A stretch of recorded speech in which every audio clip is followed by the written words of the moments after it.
The U.S.-China Policy Foundation would like to welcome you to our panel discussion on the 40th anniversary of U.S.-China normalization. Thank you for joining us here today. We're really excited to see so many people interested in this topic. Before we begin, we would like to give a special thanks to our panelists and to Johns Hopkins SAIS. Today's panel discussion will be moderated by Madelyn Ross. Madelyn Ross is the Associate Director of China Studies at SAIS and the Executive Director of SAIS China, which covers programs both about and taking place in China. Madelyn Ross first went to China just after normalization as a student and teacher at Fudan University from 1979 to 1980, and has worked in China-related positions since the early 1980s at both nonprofit organizations and universities. She previously served as editor of the China Business Review for 10 years and was also editor of our U.S.-China Policy Foundation's journal, the Washington Journal of Modern China, from 1998 to 2002. Please join me in welcoming Ms. Ross.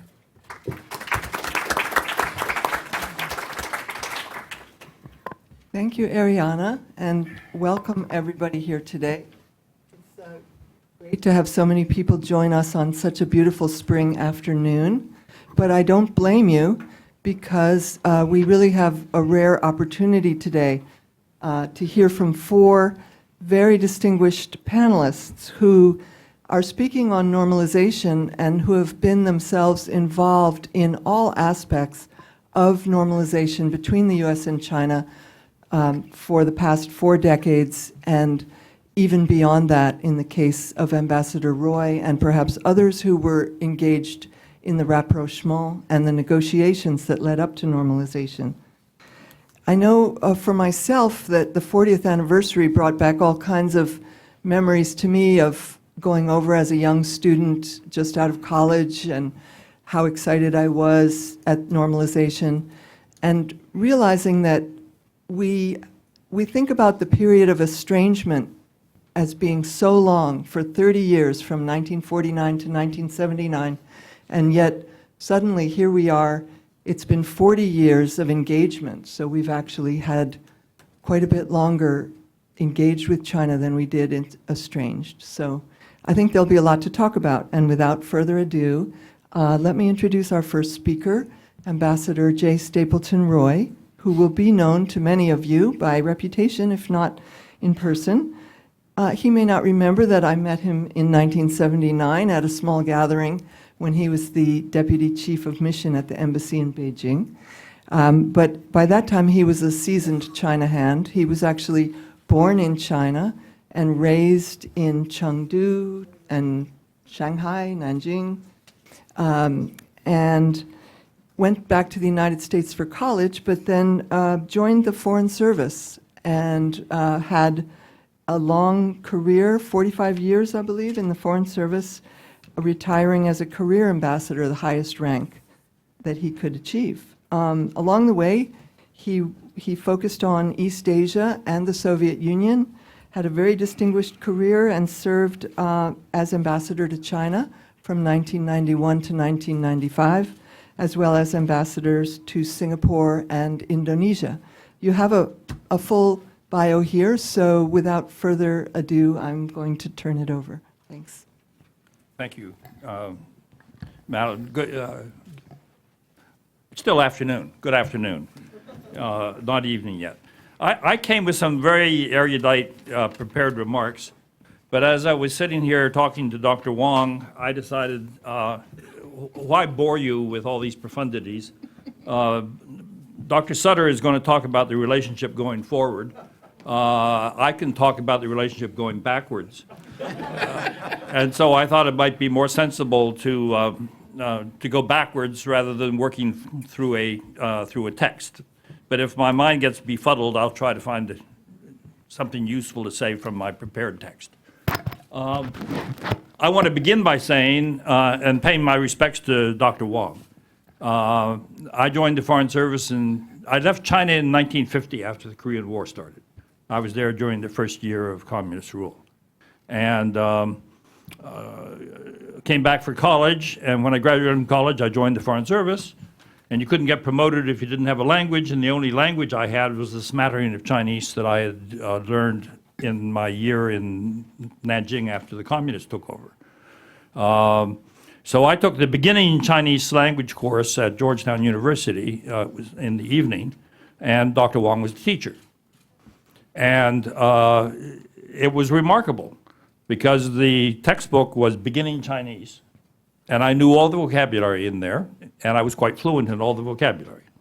So we zipped through that, and then we came to the second book, which was the next volume. I didn't know any of the vocabulary. So I knew exactly what my level of Chinese was when I left China. But with evening, I then hired Dr. Wong to come to my house and teach me in the evenings. And he was such a good teacher that I overcame my own liabilities and was able to get enough Chinese, so I skipped the year in Washington that you normally have, and I was able to go directly to Taiwan to do it. So I'm very grateful to Dr. Wong, and I'm happy to see you here today. I was involved in the normalization process, and I can say with great confidence that when we established diplomatic relations with China, we had absolutely no conception of where China would be 40 years later. We had a much shorter perspective, and I think it's also fair to say that if the people involved in the normalization process were to see the United States today, they would find it a very familiar place. But if they saw China today, they would think it was a different country, which it is, because the incredible pace of development in China over the last 40 years, frankly, as everybody says, is the most rapid growth in history that has taken place. And that couldn't have taken place with the same degree of speed and success if the United States and China had not established diplomatic relations. And here I have to pay credit to President Carter, because we all knew that the big stumbling block in establishing diplomatic relations was going to be Taiwan. And we not only had formal diplomatic relations with the Republic of China and Taiwan, but we had a mutual defense treaty, and we had some troops stationed there.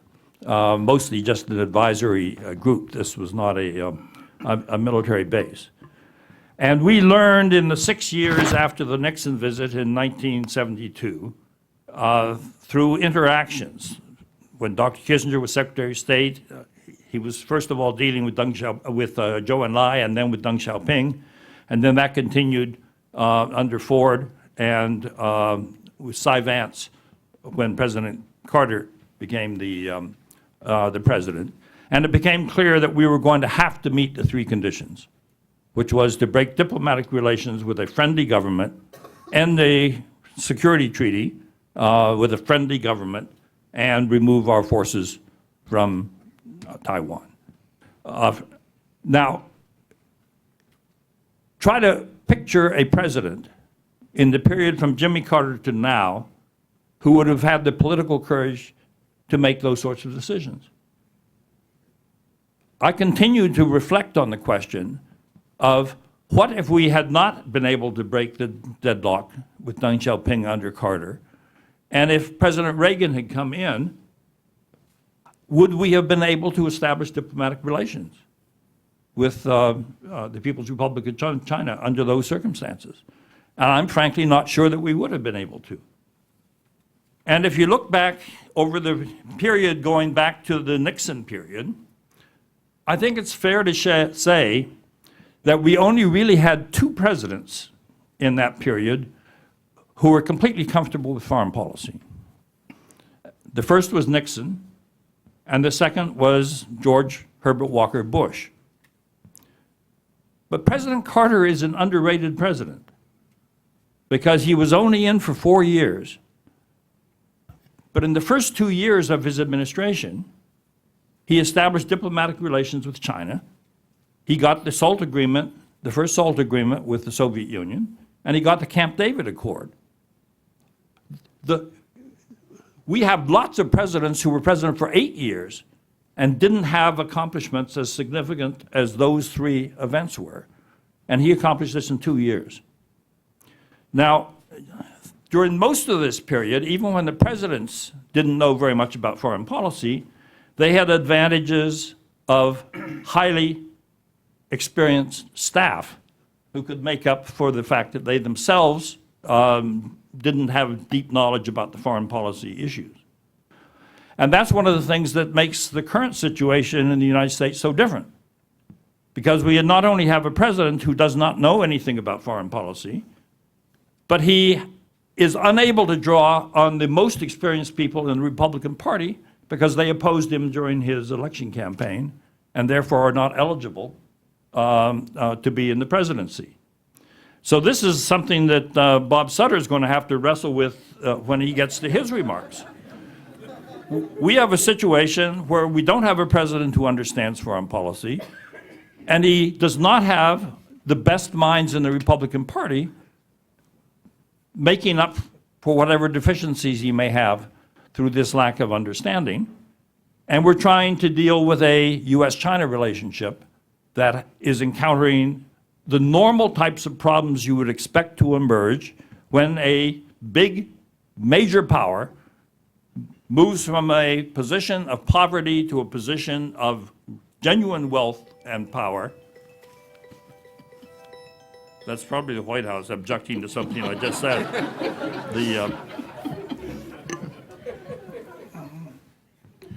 And it poses, in fact, I would argue, and Dr. Sutter can differ with it, we don't have a China policy now. Because a policy tells you what you can do and what you can't do. And a strategy tells you how you have to behave in order to get somewhere you want to go. And we have a president who does not like to be told he can't do something. And in the Korea case, to his credit, he did something that everybody told him he shouldn't do and got us out of a total dead end. We couldn't talk to North Korea because they had taken denuclearization off the table, and the military options were simply not good ones. So if we couldn't talk to North Korea and we couldn't bomb them in the rubble, how do you deal with them? Well, he created a diplomatic path. Now, whether he's handled the diplomatic path well is a separate question. But my point is that's illustrative of the policy problem we have now, which is we don't have none. And we don't have an assistant secretary for East Asia and the Pacific 2 years after the administration has been in office. And we don't have a policy process. So when Bob Sutter and Doug Paal and Yukon and I sit around and say, what should the administration be doing? If we came up with brilliant ideas, we don't have anyone to talk to in the administration to sell these ideas to. Well, this was not the case when we established diplomatic relations with China. We're going to have a book launch at the Wilson Center later on this fall on a book produced by Winston Lord, who of course was heavily involved in the period when we were establishing diplomatic relations. It's called Kissinger on Kissinger. And it's essentially interviews of Dr. Kissinger and his reflections on the events that he was involved in as National Security Advisor and as Secretary of State, and the personalities and people that he had to deal with. And the really amazing thing about the book is the quality of the thinking on foreign policy that was characteristic of our foreign policy leaders at that time and during most of the period that I was a Foreign Service officer. You really had sophisticated thinking about foreign policy, and I would argue that at the present time there is no sophisticated thinking about foreign policy. And that poses a real trouble when we try to understand how we should be dealing with China. Let me illustrate this, because our approach to China has not been perfect over this period of time, but it's been adequate to keep the relationship moving in the right direction. We essentially were able to overcome the differences between a hostile country, China, and the United States. We had fought each other in Korea. There had been enormous casualties on each side. Those are not easy problems to overcome. And we overcame them because of our mutual concern about the Soviet threat. And during the first 10 years of the relationship, that helped us get over the hurdles of the many problems we had to deal with, beginning with the Taiwan Relations Act, where we had a big fuss with China right after we established diplomatic relations, because China was not happy that we had passed domestic legislation that was necessary to carry out our unofficial relationship with Taiwan. But the fact is, we continued to share concerns about the Soviet Union. And then we had that 3-year period from 89 to 92, during which the Soviet threat vanished, and the instability in China at that time created such a negative reaction in the United States that the will to have a good relationship with China vanished. And when I went to China as ambassador, my problem was I couldn't find anybody in the US government who was interested in improving relations with China. And most of the senior officials were afraid to go to China because of the domestic criticism they would take if they went there. And this included Jim Baker. Fortunately, he had the courage, and he was the first cabinet-level official to come to China after 1989. And it was one of the roughest visits I have encountered. And I had served in the Soviet Union and sat in on some pretty rough conversations there. So I was used to rough conversations. But this one was particularly rough because he needed results that could justify simply having gone to China, and therefore it was unacceptable not to come back with some sort of an agreement. And the Chinese understood that, and we were actually able to overcome that hurdle. But at the end of this 3-year period, China got back on its feet again. At the 14th Party Congress, they reconfirmed the reform and openness policies, and our business community in the United States instantly saw what was going on. And in 1993, every day I was seeing CEOs of major American companies who were coming to China because they saw the exciting economic development that was beginning to move forward very rapidly. And the US government at the time saw nothing. We were faithfully reporting to Washington what was going on in China, and the media was putting out negative stories about China. And when I would complain to the American reporters, they said, if we write nice things about China, it doesn't get published, or it's put on page 24. If we write nasty things about China, it goes on the front page, and we like to have front page stories. So a free press was covering China in 1993 the way the Soviet-controlled press covered the United States during the period that I served in our embassy in Moscow. It was totally non-professional behavior and totally understandable, because reporters are human beings and they like to have their stories get prominent coverage. But it was badly distorting our view of China. So this next decade, the decade of the 1990s, was a period where we didn't know how to deal with China. President Clinton, tried to do it using human rights as the measure, and that didn't work.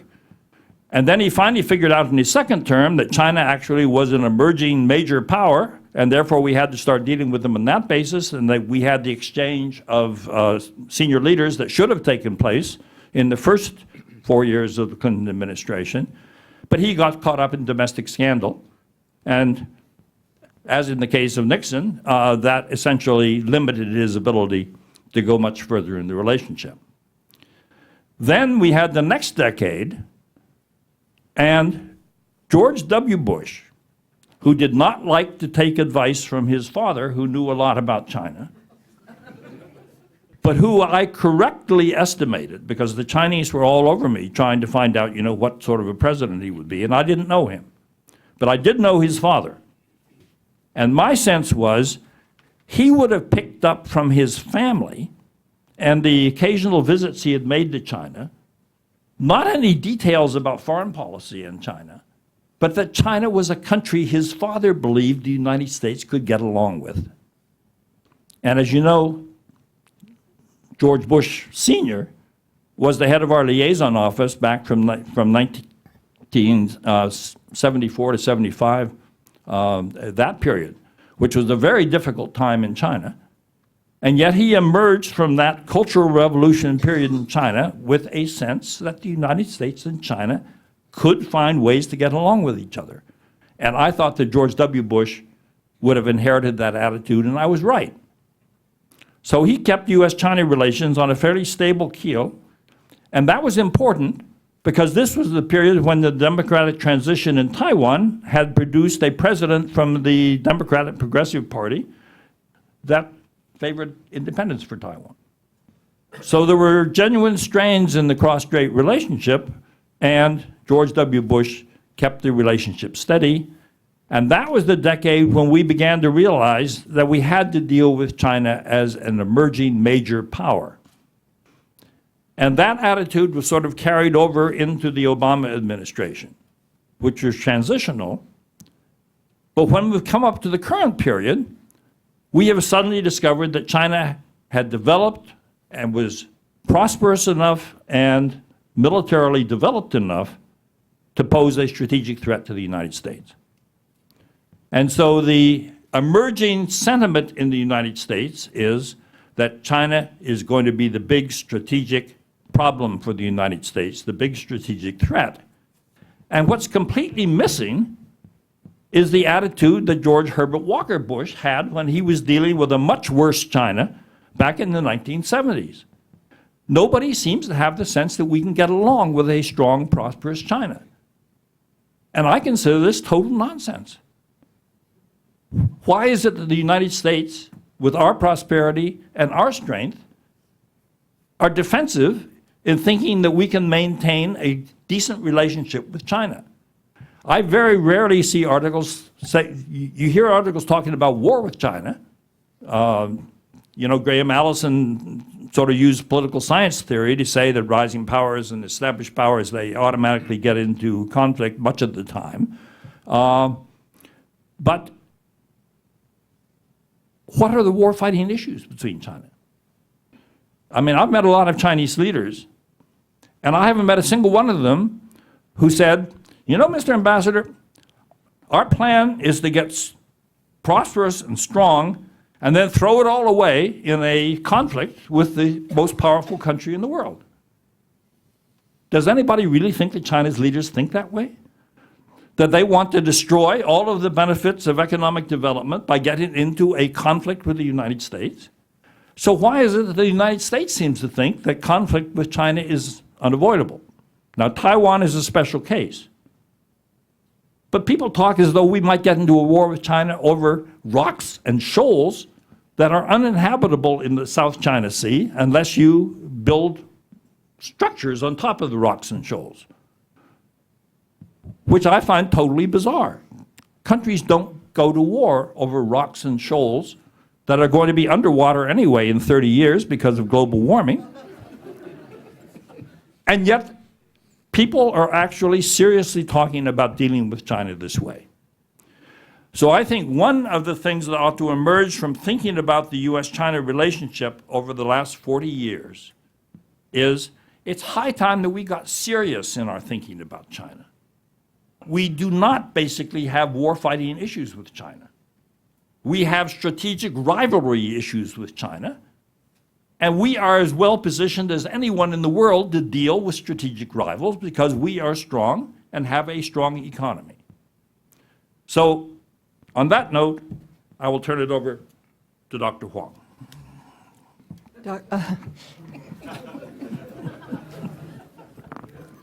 Some food for thought there. Dr. Huang is going to speak to us about tensions in the U.S.-China economic relationship. He's an expert on China's economy who spent many years at the World Bank and was the country director for China from 1997 to 2004 in Beijing. He's now a senior fellow at the Carnegie Endowment for International Peace, and his most recent book is called Cracking the China Conundrum: Why Conventional Economic Wisdom is Wrong. On that note, Dr. Huang. Thank you. It's a real pleasure to be here.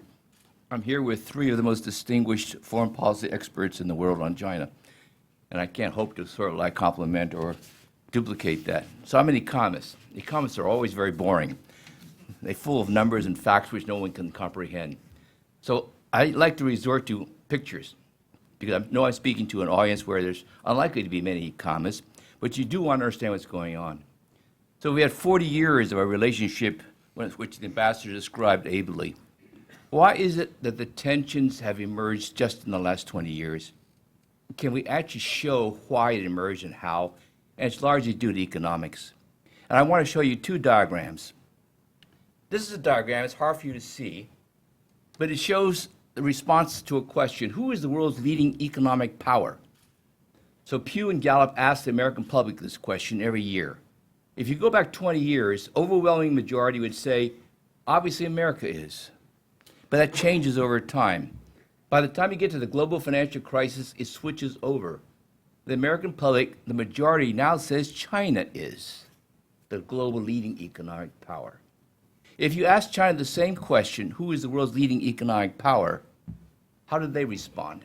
The answer is overwhelming. It's America.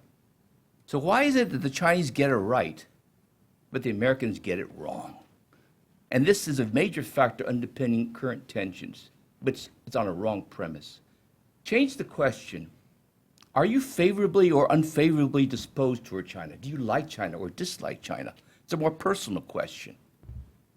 And today, of course, dominant public opinion, as Ambassador Roy has indicated, politically and in the general population, is quite negative.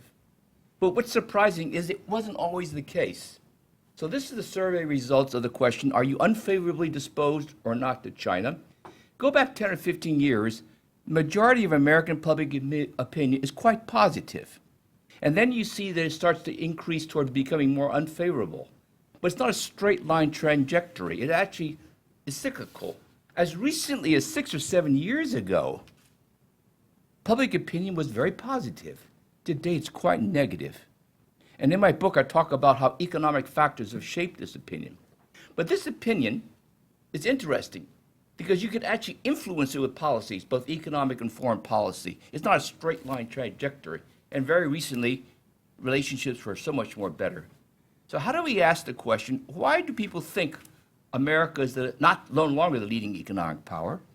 Why has public opinion toward China over the last 20 years become so negative? And let's start with the trade war, the trade relationship, and let's see what that means.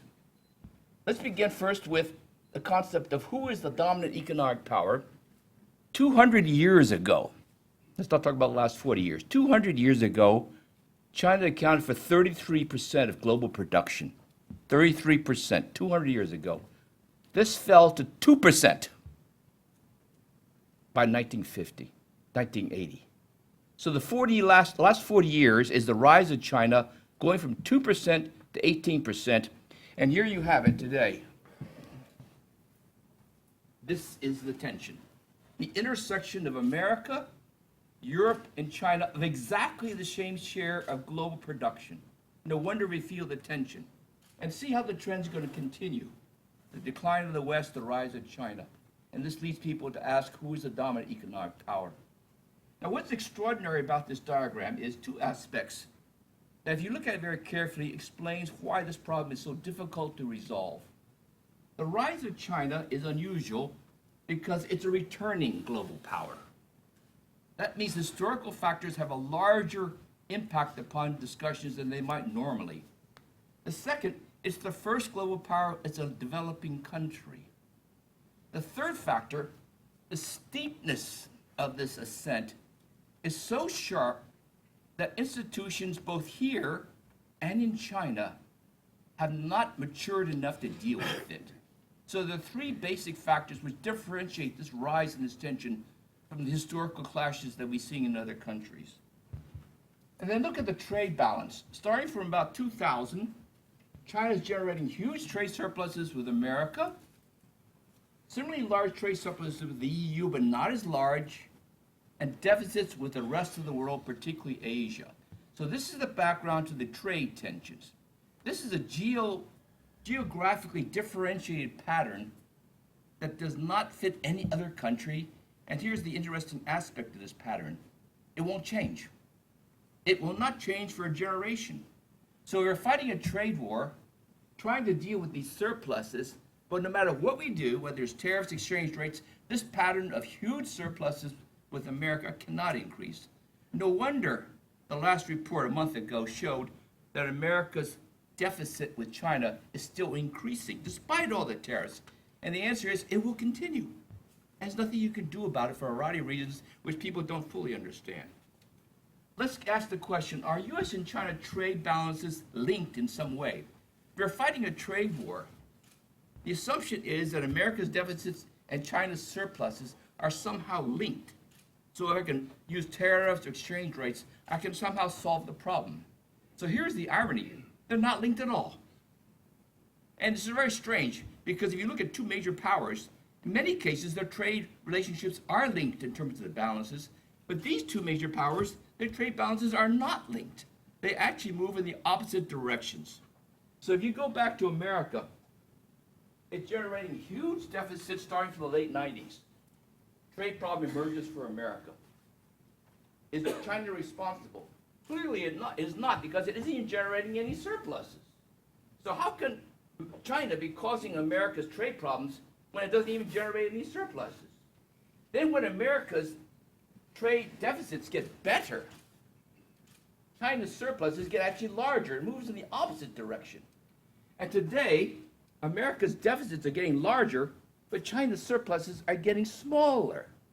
So the very interesting question is, why is it that America's trade balances and China's surpluses are actually not linked at all, and they move in completely different directions?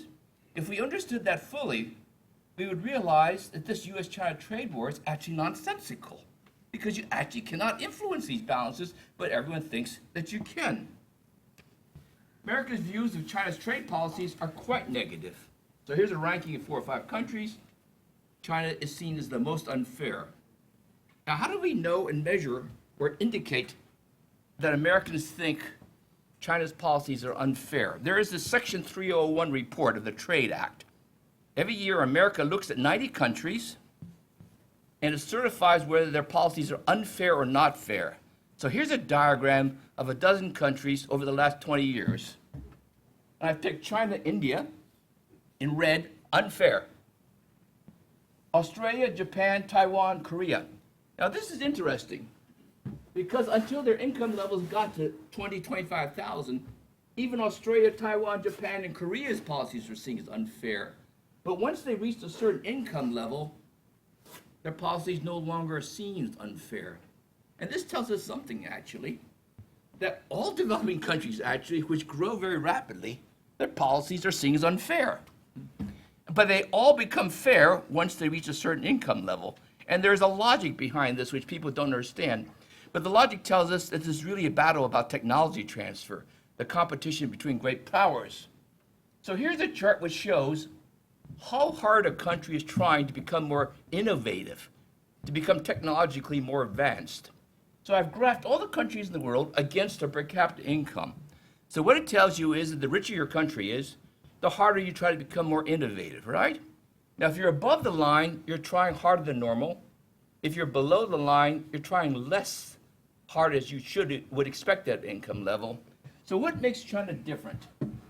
This vertical distance above the line tells us that China is trying to become more innovative than any country we've seen in history for its income level. No wonder there is a source of tension. Now, what I don't have here is a chart which tells you whether it has succeeded. And that chart actually is much more complicated than I could deal with.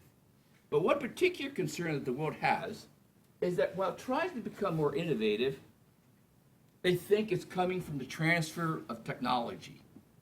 And it comes through trade or an investment, or increasingly, as people say, China steals it. China's ability to get technology from abroad is in a class by itself. It does it better than any country we've ever seen, and it's shown up in the last 20 years. The key issue in this trade war actually is, how come? What is different about China? And there is actually just a few things which are quite different, and most of them are quite normal, but some of it is not normal. If we understood this particular graph, we would immediately be able to ask the question, is China playing fairly or not? What can we do about it? But this is the heart of the trade war. It's really not about trade, It's about technology transfer.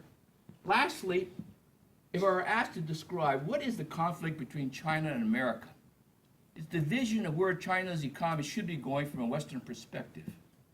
The top is a Chinese dining table. It's my description of the Chinese economy and how it functions. A Chinese dining table, as you know, is a round table. And suppose the top is GDP, the economy. This economy is built upon the party, the government, state enterprises, and state banks all fused together, integrated, coordinated, operating in a concerted collective fashion, extraordinarily efficient growth engine. This is China over the last 30, 40 years. But this particular depiction of the economy is seen in the West as unstable. It cannot continue. It needs to move to a Western dining table with 4 chairs. Separation of the party, enterprises, the banks, the government. GDP would become more stable on a 4-legged dining table.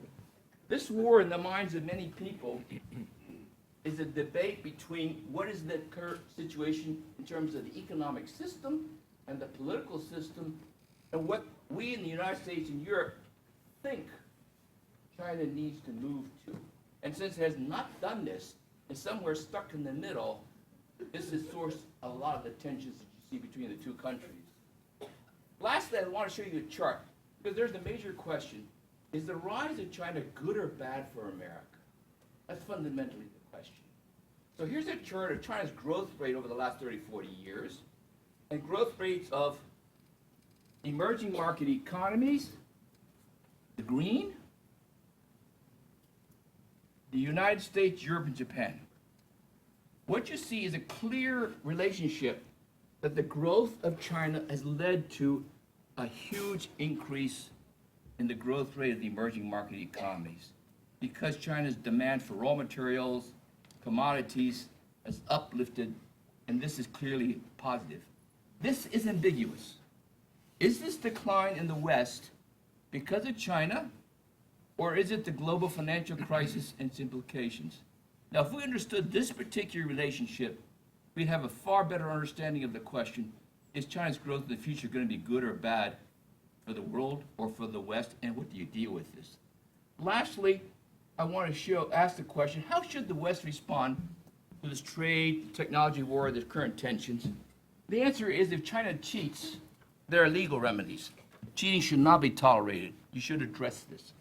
If China plays unfair in investment or trade policies, you need to work on a bilateral investment treaty. You need to strengthen the WTO. You need to coordinate between Europe and the United States. That's not currently the strategy. Lastly, if China is a tough competitor, we have no choice in America. We need to basically improve our game. So let me just stop there. Thank you.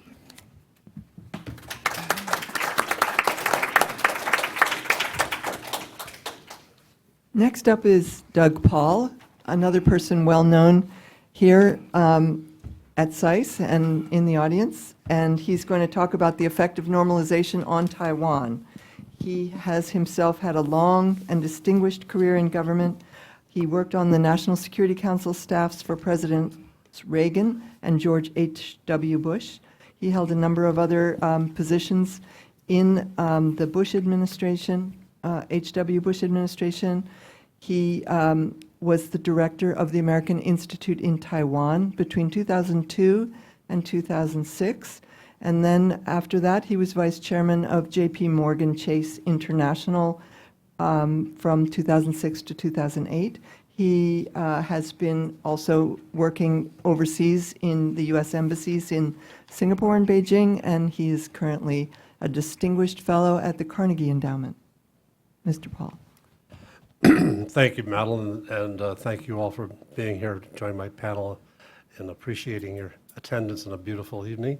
But I want to especially thank Professor Huang Jie for his leadership over the years of this organization and his example in teaching. I was never a student directly, but very much a student indirectly over a long period of time. Madeline has just mentioned that I was going to talk about the impact on Taiwan. If you looked at your program, you see I'm supposed to be talking about Xi Jinping's foreign policy activities, and either one is fine with me. I have lived through lots of discussions about, the pain that was felt in Taiwan when the U.S. finally broke relations. Ambassador Roy talked about the three obstacles that had to be overcome in normalizing relations, and the rupture that brought. And yet, we look today at a Taiwan that's a very vibrant democracy. People can't say democracy about Taiwan without saying vibrant. It's because it is so dynamic. Just this last fall, we had another 9-1, they call them, election in Taiwan, which produced another substantial reorientation of the politics of the place. Couldn't be more lively, louder, more for many politicians more traumatic than it has been, and a lot of that was the direct result in the 1970s and 80s of the extenuation of the difficult martial law period that Chiang Kai-shek had imposed when he came to the islands, marked early on by a suppression of local opposition to the imposition of new rules and rulers on the island, having come from the mainland in retreat from the civil war in China. And yet, by 1987, 88, 1977, 78, as we were looking at the increasing signs the U.S. was going to move away from Taiwan toward the mainland because the strategic demands to do so were overwhelming. Jiang Jingguo, who was the son and heir of Taiwan's leadership from Chiang Kai-shek, started the process of democratization and relaxation of the rule, recognizing that if Taiwan lost the protection of the U.S., it had to have legitimacy and stand on its own. And that period now is reflected upon from time to time, not very much, I think, in ordinary debate in Taiwan, but among scholars and others who say there was a major contribution made in that period, even though Jiang Jingguo would not have been seen as former head of Interior Department, a tough cop, but he was the guy who sort of guided it forward.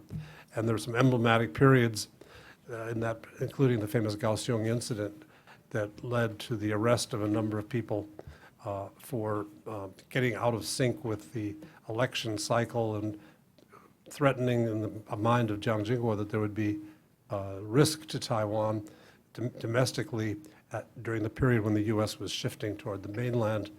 And those people who were arrested at that time became the stars of the opposition and eventually the ruling party in subsequent decades. So there's quite an interesting tale there. But I came more prepared to talk about Xi Jinping, not because I think it's the right topic for this, but because it's the topic I was handed. And I wanted to take advantage of the subject of Xi Jinping's foreign policy because I think it's worth talking about by itself.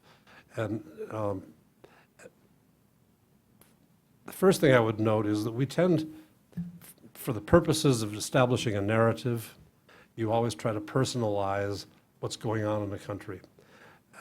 When you have a country as sizable and as populous as China, with a difficult language and an opaque culture for most Americans, even more there is a tendency to try to personalize it.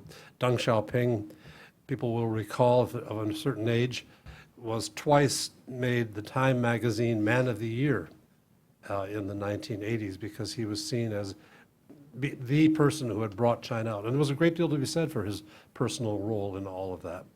And today people tend to do the same thing, not giving Man of the Year award to Time magazine to Xi Jinping, but focusing immensely on Xi Jinping's personal role. And I think it's important to acknowledge that personalities make a big difference, and Ambassador Roy has pointed out how President Trump's personality has made a big and largely negative difference for the United States.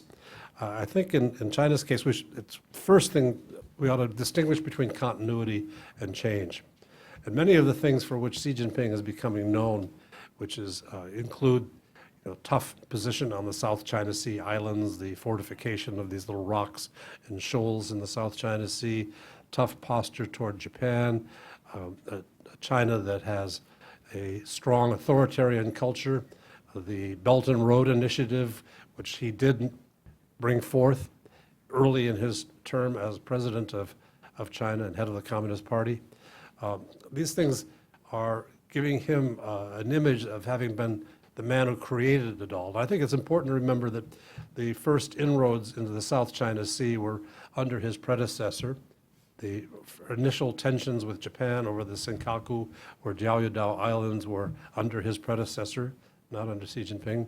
The effort to take advantage of China's wealth and excess capacity to build new investments in transportation, ports, and railroads preceded his coming to office, even though he became the man who put a label on it. The continuity is important because Xi Jinping could disappear tomorrow, and our expectations could be excessively in the direction of, well, now we'll get a change. Now is the time to see if we can't find a new China. But this is a China that's pursuing its issues, its purposes in a long-range way, and Xi Jinping reflects that to a large extent rather than drives it. Next point I want to make is I think Xi Jinping is not going to be remembered for his foreign policy initiatives or genius. It's true that he is traveling extensively. He's in good health. He's energetic. He's ambitious. And he, as the leader of China, are trying to show that China now has wings that spread across the world. And there's a lot to be said about China's new roles in financing new kinds of instruments. The Asian Infrastructure Investment Bank, as well as the Belt and Road Initiative, show these new capacities of China to involve itself. But on the other hand, can you think of any world problem to which China has contributed an imaginative solution at this point? Do you think that the Chinese side has handled the trade dispute effectively? You may not have an opinion on that, but I can tell you that everybody I know in China has an opinion, and just about everybody in China thinks he's not handling it well, that he's having unnecessary friction with the United States, that China needs to grow out of its bad or its traditional habits and adapt to the modern economy, that China is unwise to try to export authoritarianism. And I guess the thing that maybe most of you will recognize, China in the 1980s, Deng Xiaoping talked about China has socialism with Chinese characteristics. And in those days, the meaning of that phrase, Chinese characteristics, was to say, we're going to have socialism, but we're going to sneak in a lot of capitalist behavior and call it Chinese characteristics. But the meaning of that phrase has transmogrified under Xi Jinping. And now with Chinese characteristics means you're going to be more like China. You're going to be an authoritarian state with big policy banks and state-owned enterprises and a lot of the things that we think of as hallmarks of the failed Soviet Union in another era.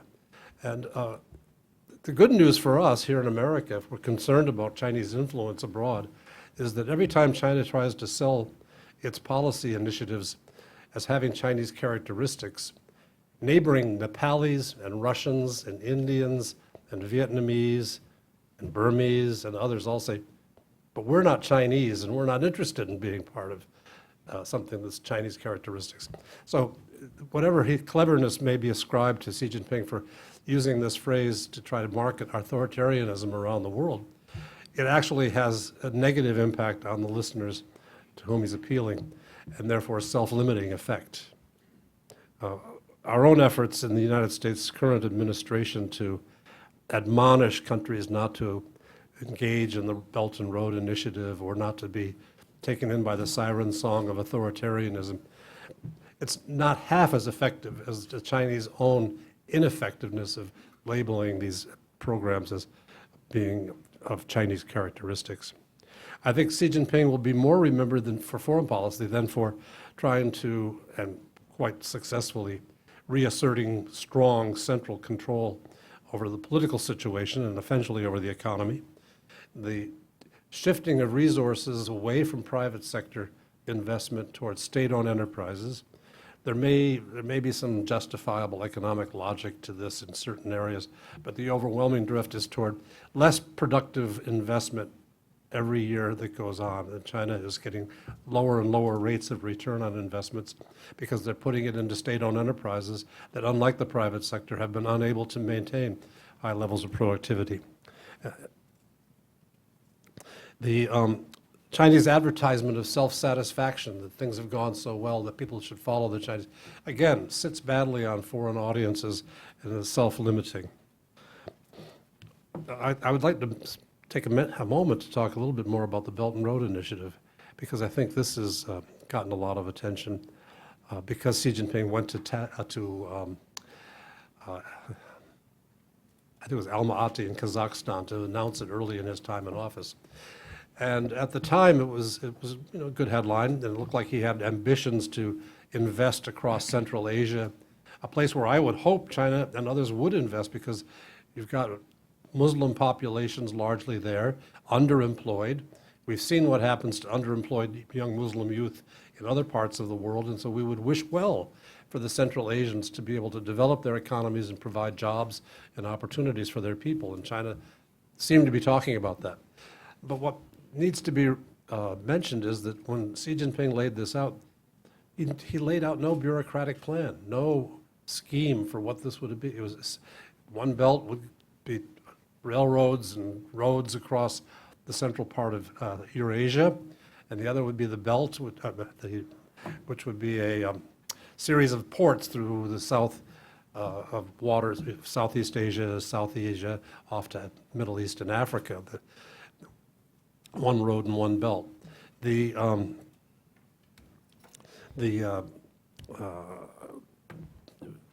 program, I think, at that point, first couple of years, was essentially a vision. It was not a plan. And because it was a vision and it didn't have bureaucratic principles, an organization in Beijing that would duly weigh each investment and then match it against standards for return on investment or transparency or absence of corruption, the Chinese kind of fell into a pattern of adopting the lowest common denominator of the partner country they were investing in.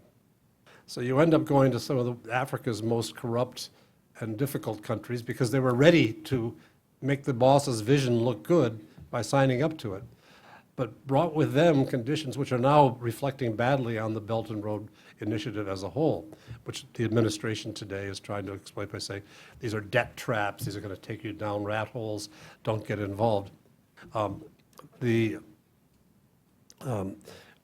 In recent times, and we're going to have a big Belt and Road conference in Beijing in a couple weeks, where a lot of leaders from around the world will come. The U.S. is right now putting pressure on Italy not to sign a kind of memorandum of understanding where we endorse it, where they, the Italians, would endorse in principle the Belt and Road Initiative in the hopes that Italy's current economic slump might be aided a bit by further Chinese investment and in gratitude for signing up to the Belt and Road Initiative. But what we're seeing as this conference approaches is that China is beginning to bureaucratize and is beginning to realize that some of these bets have been bad bets, and that they now have to bring standards to bear. And here's where I think American policy would do a lot better. That would be not to condemn the Belt and Road Initiative, but to get in there, lend a shoulder, whether bilaterally or through international organizations, to help this new source of investment for global infrastructure, which is widely needed, raise its own standards, bring in more transparency, higher quality investment judgment about the value of return and the net benefit to the recipients of the assistance. And again, on the question of continuity and change, I would point out that some of the worst examples cited by the opponents of the Belt and Road Initiative are examples of things that preceded the Belt and Road Initiative. There was a corrupt government in Sri Lanka that was hanging on to power and rewarding itself with borrowing from China. And they ended up borrowing so much they couldn't repay it. And then this was before the Belt and Road existed. And then the Chinese had to write off the loan and take a 99-year lease on a completely unproductive port on the south side of Sri Lanka. And this is now example 1 through 100 of every journalistic article that appears about what's wrong with the Chinese Belt and Road program. People need to distinguish this was not Belt and Road, it was an early example. And I would say, look at that and draw a lesson that we can bring things to bear. We're not going to get into the business in the United States of America or our European allies of building railroads and ports anymore. We're past that. We're into financial services, high standards, international assistance, and there are things that we can bring to bear that would help the Belt and Road do a better job. We've seen this in China's own Asian Infrastructure Investment Bank, where the man who took charge of that, the organization that took charge of the AIIB, brought lessons from experience at the World Bank that were, one, included high standards and return on investment, but also some debureaucratization, a reduction of political interference, making it a better program internally so that it would encounter less resistance and produce better results. And I think we have a chance to work with China to shape the Belt and Road better than Mr. Xi Jinping has done with it. A final observation about Xi Jinping, he's been fairly modest in his rhetoric in direct commentary. But when they have opportunities before Asian audiences that are exclusively Asian or in third countries, Xi Jinping has been trying to portray China as successful and the West as in decline. And I think that this is a reflection of an overestimation that is widely shared in China of where China is today. And I would urge people to reflect on, as Ambassador Roy said earlier, and Yukon Huang showed in his slides, that the U.S. is much stronger than we think we are, and the Chinese are not as strong as they think they are. And there ought to be a meeting point somewhere in between that'll keep us out of trouble on trade frictions and able to work on problems that we encounter in common. Thank you very much. Thank you. And we will open up to questions after our fourth and final speaker, who is Dr. Robert Sutter, a professor of practice at the Elliott School of George Washington University now, but formerly also had a distinguished government career. He was in the Congressional Research Service for many years, and I read his reports with great interest. He was also the China Division Director of the Department of State's Bureau of Intelligence and Research. He's very widely published on Asian affairs, and I just am very interested in the timely title of his latest book, which came out in 2018 and was co-authored with Richard Ellings.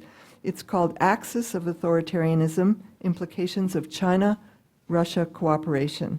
He's going to talk today about the relationship going forward, the view from Washington.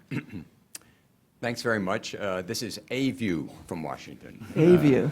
And what I really welcome this opportunity to be on this very distinguished panel. I thank my old friend, Dr. Wong.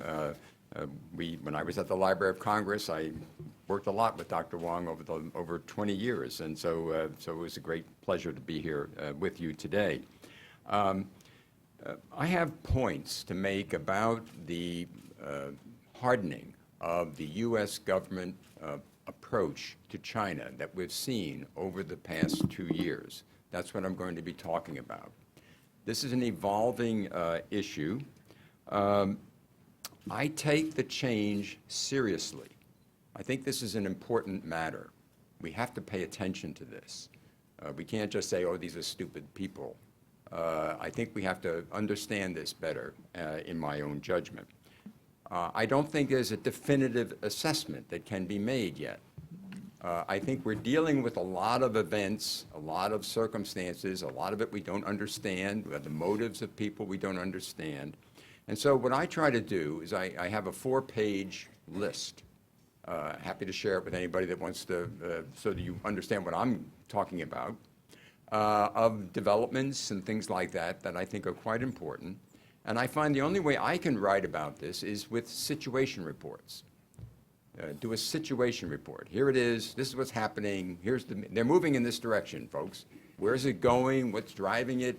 You can explain to a certain degree, but you can't be definitive, I don't think, in any particular way.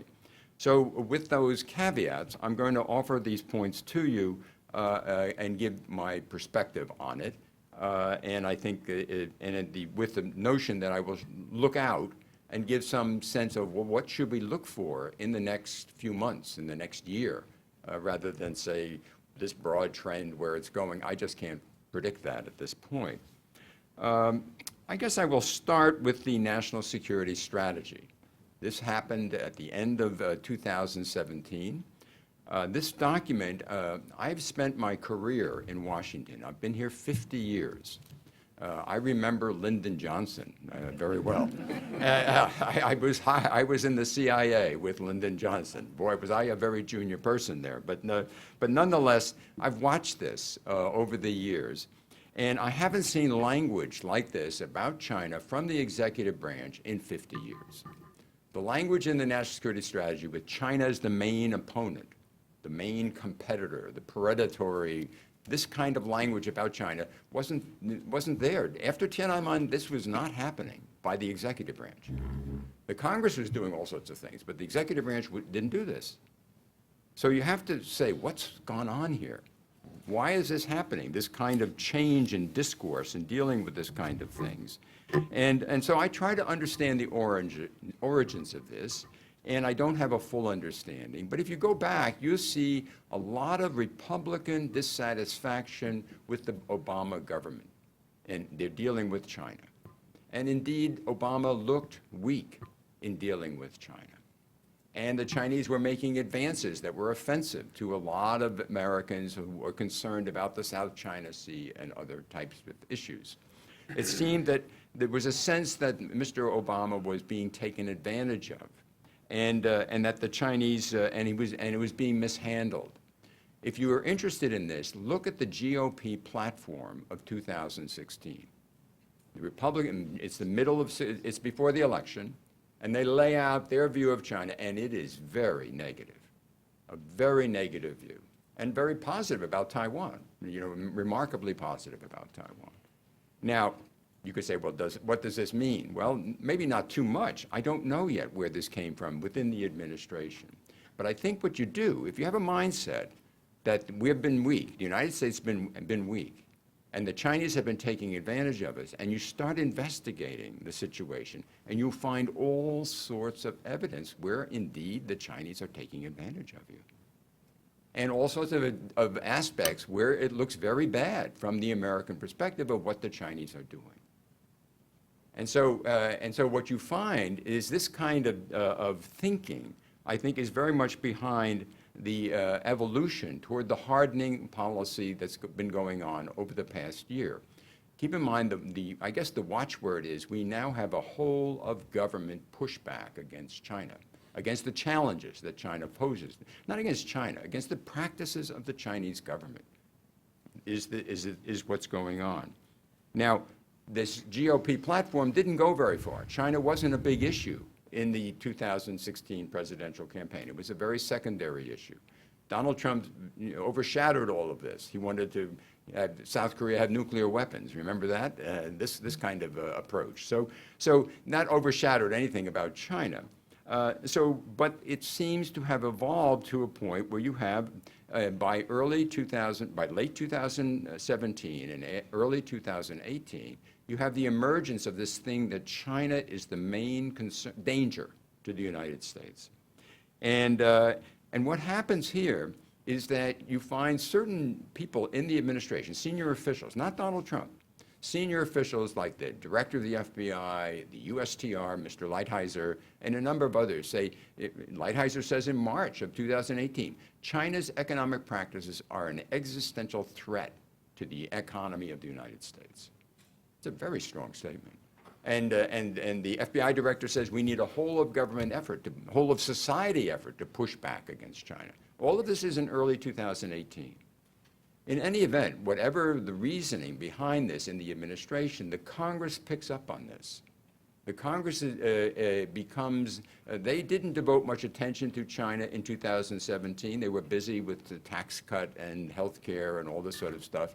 But in 2018, they came in and they took an interest in China, and we had this remarkable convergence of Democratic members and Republican members supporting a tougher policy toward China, just like was called for in the national security strategy of the Trump administration. So they seem to all agree. Now, that doesn't mean all members of Congress agreed with this, and it certainly doesn't mean the old administration people agreed with it, but you had very prominent Democrats and Republicans advocating for very strong positions on a whole range of issues dealing with China. And that meshed well with the positions of the FBI director and Lighthizer and many others in dealing with China. And so, what's significant about this? I think what's significant to me about this is that there was a sense of urgency. There's a sense of urgency on the part of the people who feel this way that reflects in their language and their discourse and so forth. Is because there are new issues. The old issues are there, and I think Dr. Huang really underlined the new issue of technology competition. This is a very big issue, and it surprised a lot of people, it seems. In any event, the members of Congress, Republicans and Democrats, and I'm talking not just the usual China bashers or extremists, you know, very liberal or very conservative people. My senator is Mark Warner. He is very strong on this issue, on technology dealing with China. And he has a sense of concern, big concern about this issue. And I always say in the back of my head, he's the vice chair of the Senate Intelligence Committee. He probably knows something. And he's a very smart guy about technology, because that's how he made his money. So, but he's a centrist. And so you find those folks teaming up with these others in the Congress who are often quite critical of China for a whole range of long-standing reasons. And so the result is you have this sense of urgency that economics is actually security. And this is articulated in the national security strategy. But what's going on in the high-tech area? China is seeking to advance to the point that it is not vulnerable to the United States on the technology side. In this business, I'm not an expert in this, but the only way you can really be secure there in that regard is that you dominate. How can you be secure in this race? You have to dominate. And if you don't dominate, then the other might dominate you. And so China seeks not to be dominated by the United States, so they're working at this. And so if that happens, then the argument is, then they will be in a position to dominate the high technology industries that are so important for the future of the American economy and are so important for the actual defense capabilities of the United States. So you're not going to have a fight in the South China Sea. This is the battleground, if you will, from some perspectives. Clearly, not everybody thinks this way, but this is a line of argument that you're seeing in the discourse on Capitol Hill and other places as well. And so, as a result of this sort of thing, then you have the harder policy being advocated by many people in the Congress in this period of 2018. The Trump government, too, is starting to get hard toward China, but they are very ambivalent very divided about economic issues at this period. But by the late spring, they are not divided anymore. Gary Cohn left. Maybe that was the reason why. But they were following a much tougher policy, using these tariffs as a way to punish the Chinese in dealing with economic issues. And so the result is you have an overall hardening. You have a whole-of-government approach. The whole-of-government approach is articulated in the National Defense Authorization Act of August of 2018. And they have a whole series of provisions dealing with China. And it enjoyed very bipartisan support, and the president signed it. It's a must-pass foreign policy bill, and so they passed it.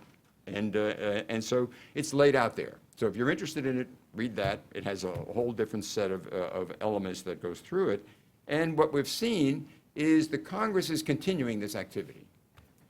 The Trump government also was continuing a very tough approach. You see the whole of government effort. You can see various things. Vice President Pence gave a speech at the Hudson Institute, very big speech. He finally articulated it. Jeff Sessions and the Justice Department had a very big event in November 1, laying out their efforts to deal with this kind of issues. And you find this is going on throughout the city.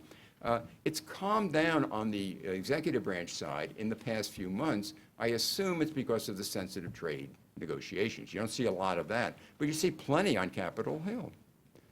You see hearing after hearing where it's sensitive issues are raised and showing this tough approach.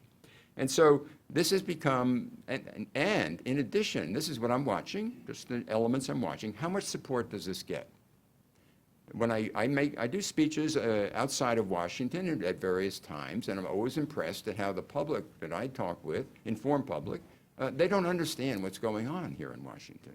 They think this is very strange. And so this is a Washington type of thing that's happening. It's not in Seattle, it's not in Houston, it's not in New York and other places that I've been. And I haven't, because I have to explain it to why it's happening. But the upshot here is that, therefore, you could say, well, it's not a very strong policy. Because you don't really have, well, you don't have a clear policy, for one thing. You have a national security strategy, but it's not clear the president supports this, and I'll get into this in a minute. But the upshot of all this is that, that you have this situation of this moving in this direction, and the media, the mainstream media, a year ago, were focused on the antics of President Trump. And he does a lot of antics, and that's what they were reporting. And they saw him as protectionist and this type of thing. They ignored the more fundamental competition that was laid out later in the year. They've changed. They have now looked at this much more seriously, and they highlight the negatives in the relationship with China. So this is a significant change. And then public opinion. Dr. Wong put a chart up of public opinion about trade issues with China, and I fully agree with that. I follow I follow lots of polling, but the one I really like is the annual poll of Gallup, which comes out every February, and it says, do the American public approve or disapprove of the government of China? And this past year, that has gotten worse by 12%. In other words, the uptick of people who are unfavorable toward China is around in the high 50s now. And in the past, it was below 50. And the same thing with the favorable rate is now down in the low 40s. So I think the public is being impacted by this as well, as it should be, in the sense that you have a lot of publicity now with the Justice Department, with other agencies, showing the negatives about the relationship with China. And so, I don't have time to talk about what I see as the elements of the strategy that's taking place. I don't see a strategy, but I see an elements of strategy. So I'm just going to look at the outlook. The new U.S. government hard line toward China has momentum and wide support in Congress. The media is more attuned to the harder posture than it was last year, and public opinion is changing. How much yet? Not too much, but it's changing. Those who criticize the hardline Trump policy, who worked for an engagement and accommodation of China in the past for the sake of a stable relationship and benefits of engagement, they remain on the defensive. It's very hard for them to get a lot of traction. The atrophy of U.S. engagement with China also means that the interagency process no longer has all these people who have a strong interest in keeping their programs that are very positive in U.S.-China relations going. It's different now. It's a much tougher atmosphere there. And Beijing is Xi Jinping. It's not going to compromise. So we have a real impasse. So that's pretty serious. But the situation remains very uncertain. Donald Trump, where does he come down? He never uses the language of his strategy. So he vacillates. He likes Xi Jinping, and so where he's going to come down could have a big difference, and we just don't know at that point. Second point that makes you hesitant to say this thing can go forward is the cost. The cost of Chinese retaliation could be very high. The cost of this across-the-board hardening of U.S. policy is very expensive. The Defense Department, the FBI, internal security, and so forth, all has to be brought into account. The Asian partners and allies that we have, they also have people who are very concerned about the status and of the trade and other issues, and they're not in full agreement that we need this hardline approach toward China. And then China could use force in some instance, cause an episode that would be very hard to manage if we don't have a decent relationship with China. So it's dangerous. So this is a very serious matter. And therefore, I don't have a clear projection at all. I do see momentum. It's still growing, in my judgment. And I think it's going to continue to grow in the next several months. What to watch for? The thing I watch for is this sense of urgency. I think that's the most important thing. How do we get people to calm down about this? How do they get them to say, well, this is wrong? So some people say, all you have to do is just deeply investigate what's been going on between the U.S. and China. And that may not work. Ambassador Roy was with me on one project that we worked on with the National Bureau of Asian Research. And I was the principal investigator of this project over the course of 2.5 years. I spent a lot of time looking at what Xi Jinping does with Putin.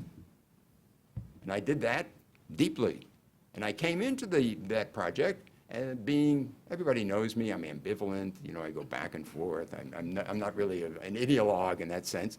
And I looked at the evidence and I said, holy moly, look how close they work together. Look what they do. And this hasn't even been investigated. Nobody's talking about this. And so I'm sort of upset. We spent 2.5 years, nobody's talking about it. We want people to talk about it, pay attention to it. But the bottom line here is when you investigate these things, you find stuff that makes it really hard to say, oh, we got to be nice to China. I can see, so I take it seriously where we are and where we're going. And I think the main thing that will make this change are the cost. Americans will recognize, how much is this going to cost us? Is this really worth it? Do we really want this tough policy toward China, which will be, it's going to cost me a lot of money? Do I really want that? I think that's the main thing that I would look at that as the counterforce. But my bottom line is, please watch it. I think it's evolving. I think it has momentum, this kind of movement. It's certainly not uniform in the Congress. It's certainly not uniform in the administration. And there's lots of uncertainties. But I do take it seriously, and I've never seen anything like it in 50 years. This is a very different situation than we've faced in this city. Thank you for your attention. Thank you all. And on that note, let's go right to the audience for questions. I'd like to just set 2 ground rules.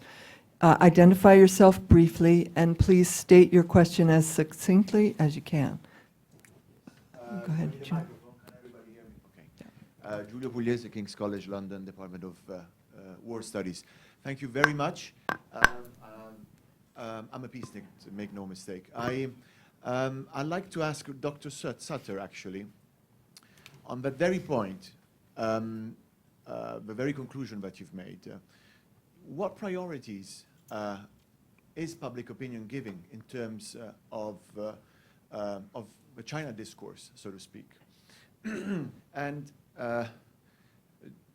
because I understand that terrorism in Russia and other foreign policy issues would still probably be on top of the mind of public opinion, no matter the distaste, if you want, the public opinion, the growing distaste that public opinion has vis-à-vis China. And in the discourse that you have seen, both from the executive, but also from the Congress and other agencies, what priorities do you see coming? If you were to pinpoint a hierarchy of issues that is coming from the top down, from these different bodies of government, what priorities do you see as shaping the discourse within the states on China? Thank you. Thank you. Sure. On public priority, this is a very good point. I mean, is this the top priority of the public? No. That's why China was a secondary issue in the 2016 election campaign. And so I agree. That's not a top priority. On the issues to watch, I think the two issues, one is this high technology competition with China, where we might be losing. China is now a peer competitor. This is a very serious matter. It's combined with another new issue, another newly prominent issue, which is the idea that Chinese have been manipulating us.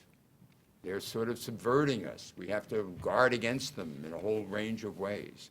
This is a very sort of nefarious type of vision of China. And there's enough evidence there to make people concerned.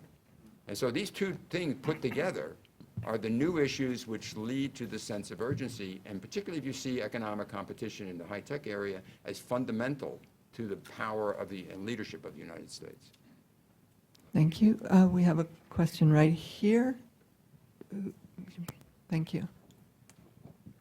Thank you very much. Dong Huiyu with China Review News Agency of Hong Kong. My question is about Taiwan, and because this afternoon I just came from another seminar about Taiwan.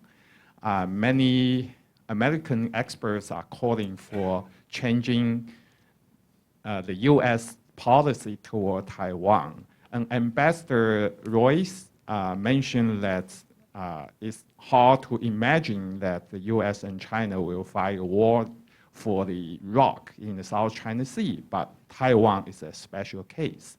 So we also heard a lot of rhetoric in Taiwan recently about the possible war with the mainland China. So how would you, my question for Ambassador and Dr. Paal, and how would you evaluate the cross-strait situation right now? And under the strategic rivalry between the US and China, will the United States be easily or more possible to be drawn into the possible crisis in the Taiwan Strait? Thank you.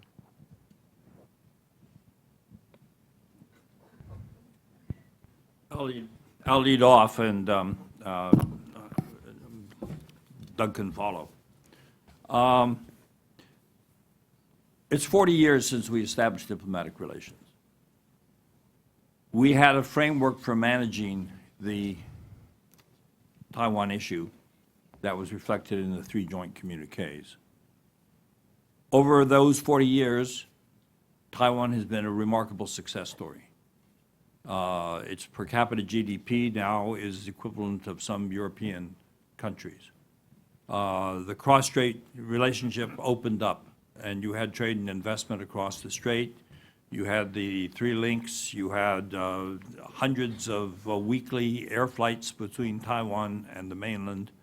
And the threat to Taiwan was extremely low.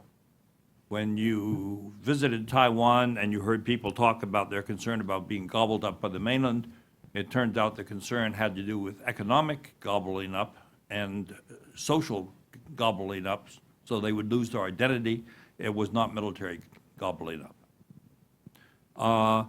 So that Taiwan has not been a warfighting issue between China and the United States because we established a framework in which peaceful unification was the fundamental policy of the mainland, and it was also a fundamental consideration for the United States.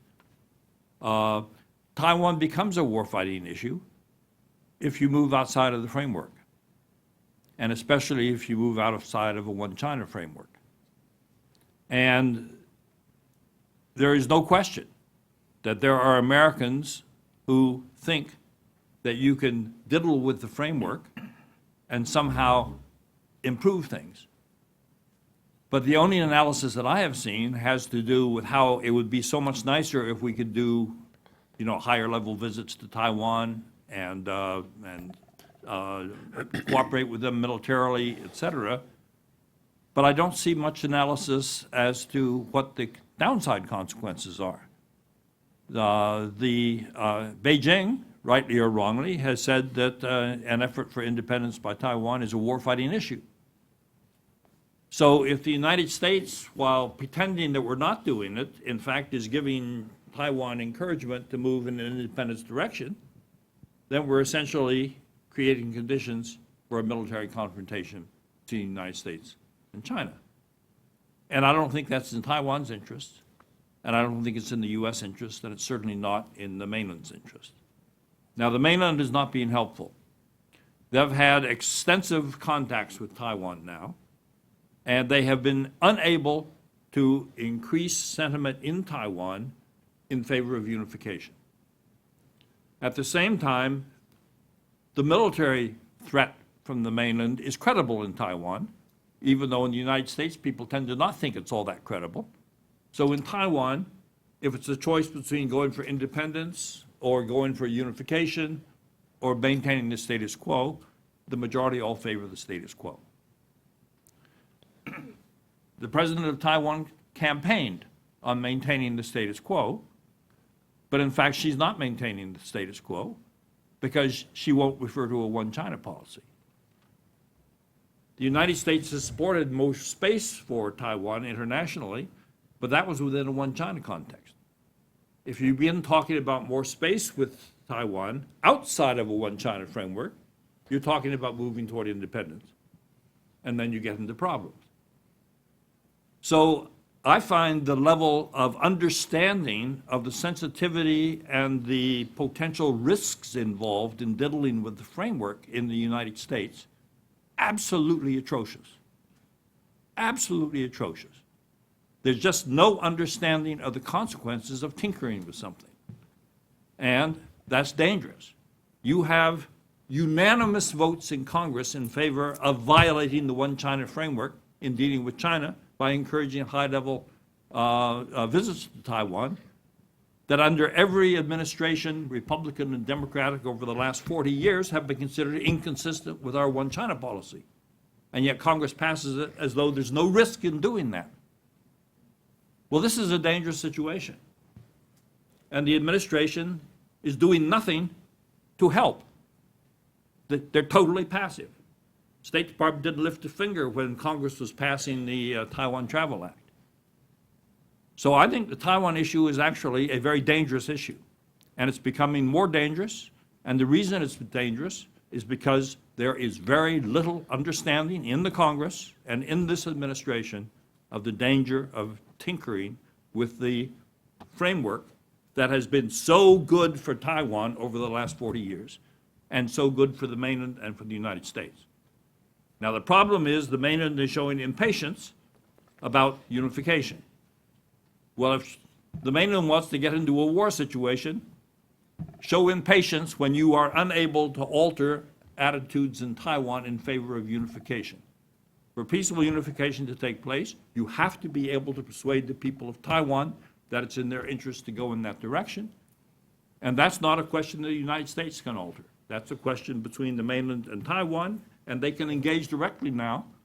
And in my judgment, there is absolutely no basis for impatience in dealing with that issue. What is called for is patience, and that has been the mainland's approach in the past, but we're seeing signs that it may change. That would be as dangerous as the potential changes in the United States' approach to Taiwan. So this is not simply a question of the United States not understanding the issue. I'm not sure that the mainland understands the sensitivity of this issue in terms of the attitudes in Taiwan. So that's basically the way I would answer your question. Doug, take it. I agree with all of that. I just make two observations, and mostly to my friends in Taiwan. The first observation is that over the last 40 years, when U.S. and China relations have been reasonably composed and effective, Taiwan has profited. They entered the Asian Development Bank, the APEC, and other opportunities when the U.S. and China had more to gain from cooperation than from confrontation. And they've suffered in those times when not. So when Taiwan leaders or politicians hear siren songs from the U.S. about doing this or that bold breakthrough of the framework, they should bear in mind that most likely the cost will be borne by Taiwan, not the United States. Secondly, and it's a related observation, There's a big disconnect within the administration between people advocating large types of change. And the most prominent example of that would be the National Security Advisor himself, who has been radical in his arguments on this, and the president, who doesn't seem to have any interest in this subject. And so, if you're an official or a politician from Taiwan and you're talking to American officials or politicians, bear in mind that the people you talk to who may be saying, go out on a limb or walk off the plank, may not be, the president may not be behind them. And so you could be taking risks that don't really have the full faith and credit of the American executive behind it. So those are my 2 cautions.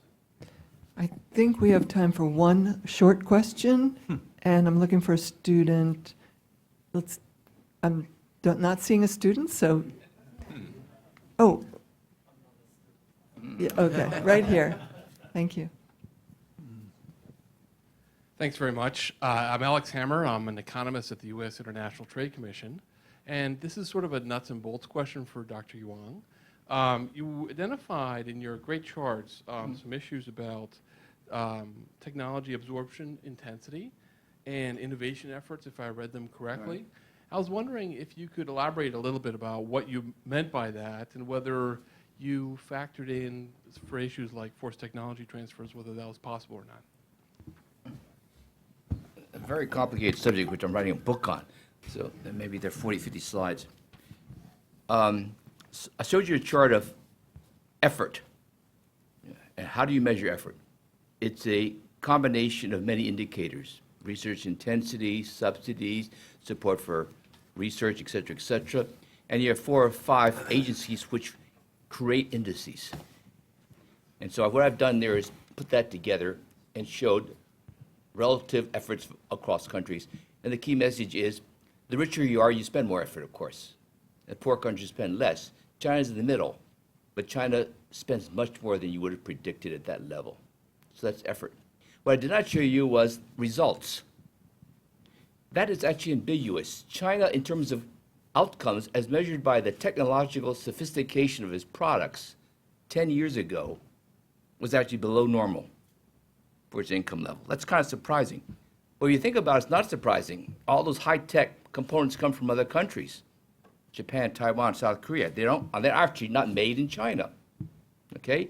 So with all this effort, what China is today is slightly above the line. So in some sense, America doesn't really have to worry as much. It's really like, it's not made a huge leap forward. That iPhone is not China. It's Taiwan, Singapore, boom, boom.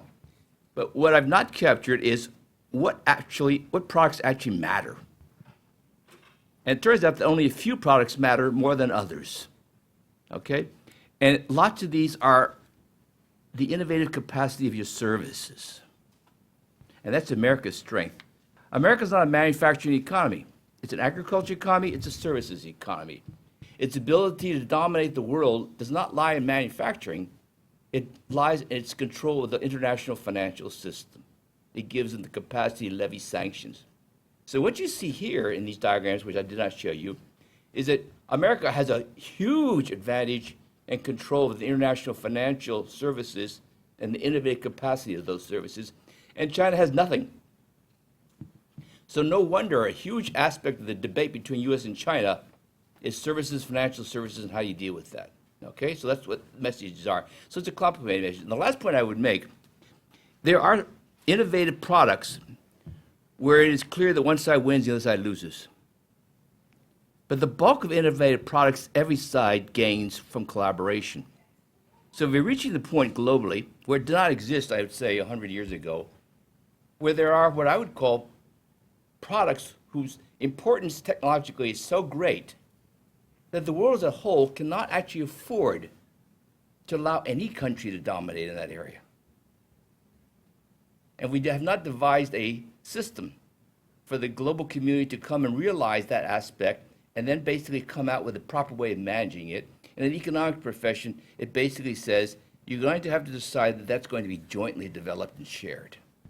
We cannot afford the risk of any one country, and if we do, we inevitably create this kind of tension which cannot be resolved. But it's actually only a few product lines. It's not as contentious as the whole debate has made it out to be. Thank you. Before we conclude, Dr. Wong from the USChina Policy Foundation would like to say a few words to conclude our evening.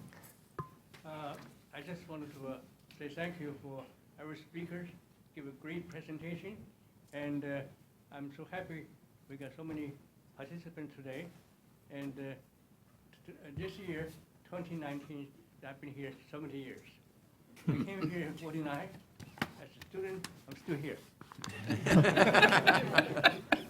But I'm happy I can do something, try to promote understanding between Chinese and American people.